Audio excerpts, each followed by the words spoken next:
నమస్కారం. సప్త ఋషులు ప్రపంచానికి అనంతమైన అనిర్వచనీయమైన విజ్ఞానాన్ని అందించిన గురువులు గల దేశం భారతదేశం. ఈ దేశానికి విజ్ఞాన భాండాగారం అని గుర్తింపు రావడానికి కారణం ఈ ఋషులే. మన హిందూ పురాణాలు వేదాలలో కూడా ఈ సప్త ఋషుల ప్రస్తావన ఉంది. పురాణాల ప్రకారం ప్రతి ఒక్కరి వంశానికి ఒక ఋషి మూల పురుషుడు.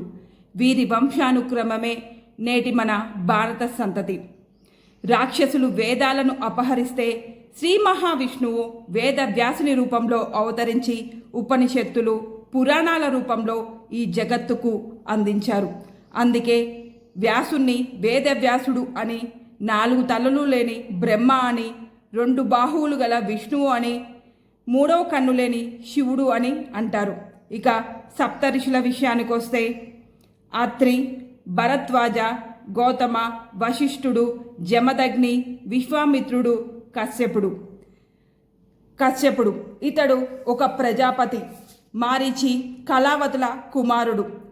దక్ష ప్రజాపతి కుమార్తెలో 13 మందిని, వైసత్వుని పుత్రికల్లో 2 ఇతడు వివాహం చేసుకుంటాడు. వీరి ద్వారా దైత్యులు, ఆదిత్యులు, దానవులు, సిద్ధులు, గంధర్వులు, అప్సరసలు, మానేయులు, యక్షులు, రాక్షసులు, వృక్షలత, పానేయులు, ఫలజాతులు, హింస, మృగ, సర్పాలు, పక్షులు, భోగనులు, అనూరుడు, గరుడు, నాగులు, కాలేయులు, పౌలోములు, పర్వతుడు అనే దేవర్షి, విబండకుడు అనే బ్రహ్మఋషి పుత్రులుగా జన్మిస్తారు. ఇక అత్రి మహర్షి, ఇతను బ్రహ్మ యొక్క మానసపుత్రుడు. ఇతని భార్య అనసూయాదేవి తన పాతివ్రత్యంతో 3 త్రిమూర్తుల్ని కూడా చిన్న పిల్లలుగా చేసి పాలబువ్వ పెట్టినంత గొప్ప పతివ్రత శిరోమణి అత్రి మహర్షి భార్య అయిన అనసూయాదేవి. అత్రి మహర్షి తన తపోబలంతో సోమ, దుర్వాస, దత్తాత్రేయులను కుమారులుగా పొందాడు. విశ్వామిత్రుడు, ఈయన రాజర్షి, త్రిశంకును బొందితో స్వర్గానికి పంపడానికి ఎన్నో ప్రయత్నాలు చేసి ఆ ప్రయత్నాలన్నీ విఫలం అవ్వడంతో తన తపోశక్తి మొత్తం దారపోసి త్రిశంకు కోసం త్రిశంకు స్వర్గాన్ని సృష్టించాడు. ఈయన అసత్యం ఆడని హరిశ్చంద్రుని చేతనే అసత్యం ఆడించాడు. మేనక వల్ల తపోభంగం కలగడంతో శకుంతలకు తండ్రి అయినాడు. దుష్యంతుడు శకుంతల భర్త. శకుంతల కుమారుడు అయిన భరతుడు వల్లనే మన ఖండానికి భరతఖండం అని పేరు వచ్చింది. భరద్వాజుడు, ఈయన బృహస్పతి మమతలకు జన్మించాడు. ఇతన ద్రోణాచార్యుడి తండ్రి. రామాయణ కాలంలో వనవాసం చేస్తున్న రాముడికి తన గురువు అయిన ద్రోణాచార్యుడి తండ్రి అయిన భరద్వాజుడు కొన్ని రోజుల పాటు ఆశ్రయం ఇచ్చాడు. భరద్వాజుడు వైమానిక శాస్త్రం కూడా రచించాడు. గౌతముడు గొప్ప తపో సంపన్నుడు. తీవ్ర క్షామంలో ప్రజలు, మునులు, ఋషులు అందరూ తల్లడిల్లిపోతున్న సమయంలో ప్రజలకు, మునులకు, ఋషులకు అందరికీ తన తపోశక్తితో ఆహారం కల్పించాడు. ఆయన భార్య అయిన అహల్య ఇంద్రుడితో ఏకాంతంలో ఉండడం చూసి తట్టుకోలేక శిలగా మారమని శపిస్తాడు.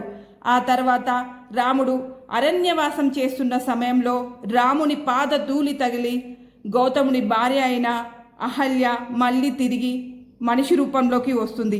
ఆ తర్వాత గౌతముడు ఆమె పాప ప్రక్షాళన జరిగిపోయింది అని ఇక ఆమెని ఏలుకుంటాడు. అలాగే అదే సమయంలో ఇంద్రునికి కూడా ఒళ్ళంతా కళ్ళుగా మారాలి అని శపిస్తాడు గౌతముడు. వశిష్ఠుడు బ్రహ్మ మానసపుత్రుడు. ఈయన భార్యే అరుంధతీదేవి. హిందూ వివాహ తంతులో నవవధువులకి చూపించే నక్షత్రమే ఈ అరుంధతీదేవి. వైవస్వత, మన్వంతరాన, శక్తి వంటి 100 మంది పుత్రులు గలవాడు ఈ వశిష్ఠుడు. దక్ష ప్రజాపతి పుత్రిక అయిన ఊర్ధ్వద్వార, రజకుడు, గోత్రుడు, ఊర్ధ్వబాహుడు, సువనుడు, అనజుడు, సుతనుడు, శుక్రుడు అని 7 పుత్రులను పొందుతాడు. సప్త ఋషులు తేజోవంతమైన ఈ వశిష్ఠుని కుమారుల్ని పూజిస్తే సకల దోషాలు పోతాయని వరమిస్తారు. జమదగ్ని, ఈయన వృచుకముని సత్యవంతుల కుమారుడు. ఈయన కుమారుడే పరశురాముడు. ఈ పరశురాముడు తన తండ్రి అయిన జమదగ్ని మునిని ఒక రాజు తల నరికి వేశాడనే కోపంతో ఈ భూమండలం మొత్తం 21 సార్లు తిరిగి క్షత్రియులందరినీ చంపివేస్తూ ఉండేవాడు.